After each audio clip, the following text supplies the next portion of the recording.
भारतीय राजनीति के सबसे बड़े राजनीतिक कुनबे के मुखिया मुलायम सिंह यादव ने कैसे कुश्ती से कुर्सी तक का सफर तय किया और इस दौरान उन पर लगे आरोप जैसे अयोध्या गोलीकांड, रामपुर तिराहा कांड का सच क्या है, साथ ही उनके प्रेम प्रसंग से लेकर बलात्कार के संबंध में विवादित पोल की पूरी कहानी आज के इस वीडियो में। नमस्कार, आप देख रहे हैं टीबीसी वायरल हिंदी और मैं आपके साथ सुदर्शन सबलानिया।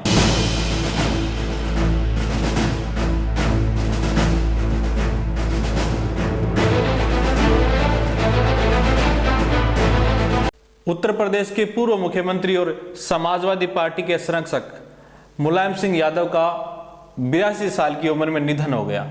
समाजवादी पार्टी के सबसे बड़े मुखिया मुलायम सिंह यादव ने अपने जीवन में काफी संघर्ष किया। 5 भाई बहनों में दूसरे नंबर पर मुलायम सिंह यादव का जन्म 22 नवंबर 1939 को इटावा जिले के सैफई में हुआ।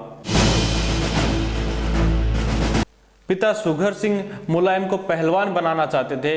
पिता की आज्ञा मानकर मुलायम ने भी पुरजोर तरीके से जोर आजमाई शुरू कर दी, लेकिन पहलवानी में अपने राजनीतिक गुरु नत्थु सिंह को मैनपुरी में आयोजित एक कुश्ती प्रतियोगिता में प्रभावित कर लिया।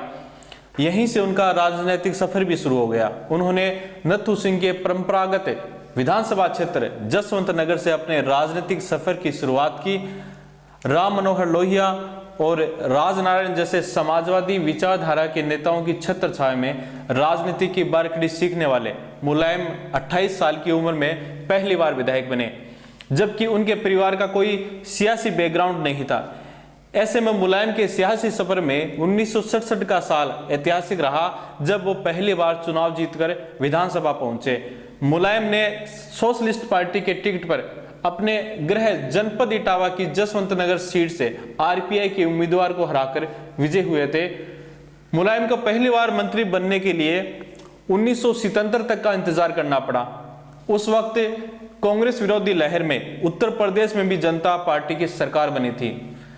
मुलायम सिंह यादव 1980 के आखिर में उत्तर प्रदेश में लोकदल के अध्यक्ष बने थे, जो बाद में जनता दल का हिस्सा बन गया। मुलायम 1989 में पहली बार उत्तर प्रदेश के सीएम बने। नवंबर 1990 में केंद्र में वीपी सिंह की सरकार गिर गई तो मुलायम सिंह चंद्रशेखर की जनता दल में शामिल हो गए और कांग्रेस के समर्थन से सीएम की कुर्सी पर विराजमान रहे। अप्रैल 1991 में कांग्रेस ने समर्थन वापस ले लिया तो मुलायम सिंह की सरकार गिर गई। 1991 में यूपी में मध्यावधि चुनाव हुए, जिसमें मुलायम सिंह की पार्टी हार गई और बीजेपी सत्ता में आई। मुलायम जब 10वीं की पढ़ाई कर रहे थे तभी घर वालों ने मुलायम की शादी कर दी। मुलायम सिंह की बारात 5 भैंसा गाड़ी पर गई थी, क्योंकि उस समय गाड़ी मोटर का इतना चलन नहीं था, और दूसरा कारण यह भी था कि मुलायम गरीब किसान परिवार से थे और परिवार गाड़ी का खर्च वहन नहीं कर पा रहा था। जब पत्नी मालती देवी का देहांत हो गया तो मुलायम सिंह का दूसरी पत्नी साधना गुप्ता के से संबंध लोगों को पता चला, जिसे मुलायम ने 2007 में सुप्रीम कोर्ट में स्वीकार भी किया। इस तरह नेताजी की 2 शादियों का लोगों को पता चला। पहली पत्नी से बेटे अखिलेश हैं और दूसरी से प्रतीक यादव। एक समय था जब समाजवादी पार्टी न रहकर बिग बॉस का घर बन गई थी। कभी किसी को निकाला जा रहा था तो कभी किसी की वापसी हो रही थी। उसी दौरान एक घटना हुई जब सार्वजनिक मंच पर पुत्र अखिलेश द्वारा मुलायम सिंह का माइक छीना गया। वीडियो मीडिया में काफी वायरल हुआ। इस घटना के पीछे का कारण पारिवारिक कलह माना जाता है और पारिवारिक कलह के पीछे अखिलेश अपनी सौतेली मां साधना गुप्ता का हाथ मान रहे थे। दरअसल साधना चाहती थी कि उनके बेटे प्रतीक को भी पार्टी में वही स्थान मिले जो अखिलेश का है। पत्नी साधना की इस बात का मुलायम भी समर्थन करते थे। बस इसी बात से अखिलेश अपने पिता मुलायम सिंह से नाराज चल रहे थे और अखिलेश का यह गुस्सा एक प्रोग्राम के दौरान फूट पड़ा। तब जनता के सामने सपा परिवार की कलह सामने आई। लखनऊ में रिक्शा चालकों को मुफ्त में ई रिक्शा बांटने का कार्य किया जा रहा था। उस समय बदायूं दुष्कर्म का कांड काफी चर्चा में था। इस कार्यक्रम के बीच मुलायम सिंह यादव ने एक ऐसा विवादित बयान दे दिया जिसकी चौतरफा निंदा होने लगी। दरअसल उस समय मुलायम ने कहा था कि दुष्कर्म एक ने किया और 4 का नाम लिख दिया गया। क्या ऐसा संभव है कि 4 युवक एक महिला के साथ दुष्कर्म करें? मुलायम के इस विवादित बयान के बाद पूरे देश में उनकी निंदा की जाने लगी, परंतु मुलायम ने इससे भी सबक नहीं लिया। फिर एक बार बलात्कार को लेकर नया विवाद खड़ा कर दिया, जिसके बाद मुलायम महिलाओं के निशाने पर आ गए। मुरादाबाद में आयोजित एक रैली में उन्होंने कहा कि बलात्कार के मामले में फांसी की सजा देना गलत है। लड़के हैं, लड़कों से गलतियां हो जाती है। माना जाता है कि मुलायम सिंह यादव 1996 में प्रधानमंत्री पद की उम्मीदवार की रेस में आगे थे, लेकिन लालू प्रसाद यादव और शरद यादव के ऐतराज के कारण प्रधानमंत्री नहीं बन सके। बाद में देवेगौड़ा और आई.के. गुजराल मंत्रिमंडल में रक्षा मंत्री रहे। प्रधानमंत्री नहीं बन पाने की टीस मुलायम को जीवन पर्यंत रही। हालांकि आगे चलकर मुलायम और लालू आपस में रिश्तेदार बन गए। इसके बाद 1998 में चुनाव हुए तो मुलायम सिंह ने संभल सीट से बाजी लड़ी और जीत हासिल की। 1999 में फिर चुनाव हुए तो मुलायम सिंह संभल और कन्नौज सीट से जीत हासिल की। बाद में उन्होंने कन्नौज सीट अपने बेटे अखिलेश यादव के लिए छोड़ दी, जहां हुए उपचुनाव में वो पहली बार सांसद बने। हालांकि इसके बाद कई चुनाव में मुलायम सिंह को प्रधानमंत्री बनाने को लेकर चर्चा चलती रही। मुलायम सिंह यादव का परिवार देश का सबसे बड़ा सियासी परिवार है। आज की तारीख में इस परिवार के 20 सदस्य समाजवादी पार्टी का हिस्सा हैं। यह पार्टी उसी लोहिया जी के आदर्शों पर चलने का दावा करती है, जो नेहरू की परिवारवाद की राजनीति को बढ़ावा देने की आलोचना करते थे। मुलायम सिंह की जिंदगी में कुछ ऐसे पल भी आए जिनसे वो खुद और उनका कुनबा विवादों में रहे।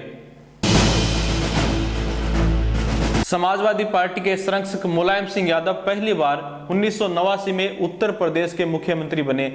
उस समय राम मंदिर आंदोलन के कारण पूरे देश का सियासी माहौल गर्म था।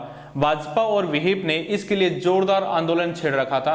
साधु संत अयोध्या की ओर कूच कर रहे थे और अयोध्या में श्रद्धालुओं की भारी भीड़ जुटने लगी थी। देश के विभिन्न हिस्सों से साधु संत और कार सेवक अयोध्या की ओर कूच कर रहे थे। प्रशासन ने अयोध्या में कर्फ्यू लगा रखा था और कार सेवकों की भीड़ को प्रवेश से रोका जा रहा था। बाबरी मस्जिद के इर्द गिर्द भीड़ को रोकने के लिए पुलिस ने 1.5 किलोमीटर के दायरे में बैरिकेडिंग लगा रखी थी, मगर कार सेवक किसी भी दबाव को मानने के लिए तैयार नहीं थे।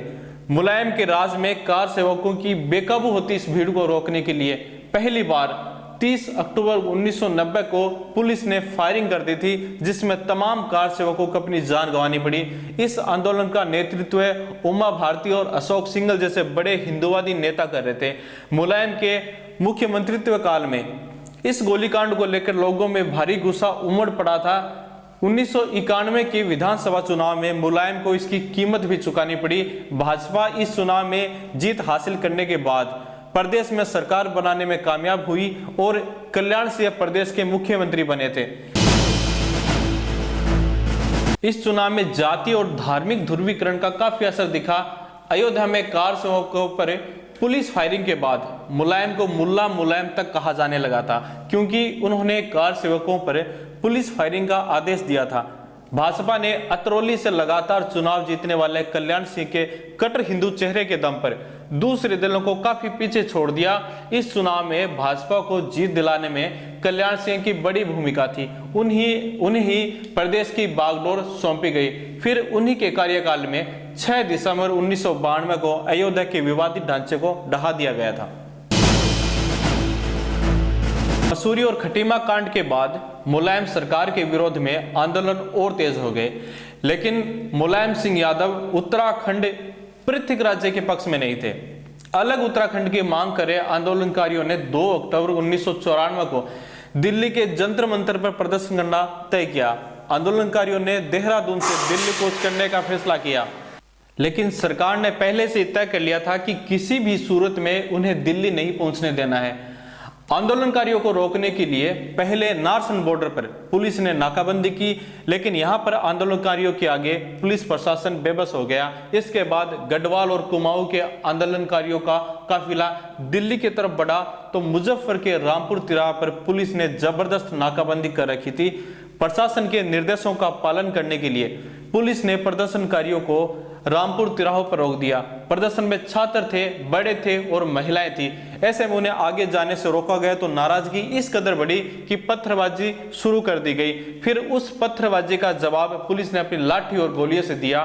पुलिस की गोलियों से 7 आंदोलनकारी शहीद हो गए। इस घटना ने उत्तराखंड के लोगों से मुलायम सिंह यादव को दूर कर दिया। इस घटना के दौरान मुलायम ने बयान दिया कि मैं उनकी परवाह क्यों करूं, उन्होंने कौन सा मुझे वोट दिया था।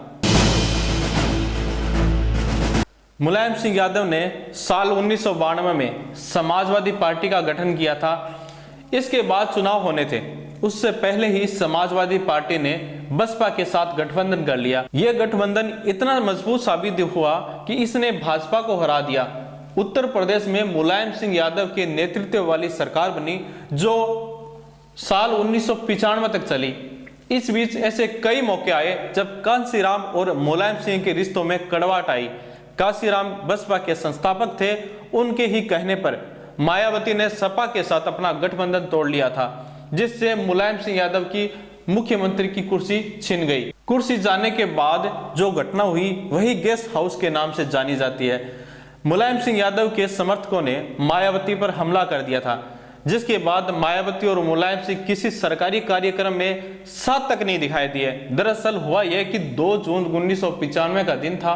मायावती तब बसपा के विधायकों के साथ लखनऊ के गेस्ट हाउस के कमरा नंबर 1 में थी। तभी अचानक सपा के समर्थक उस गेस्ट हाउस के में घुस गए।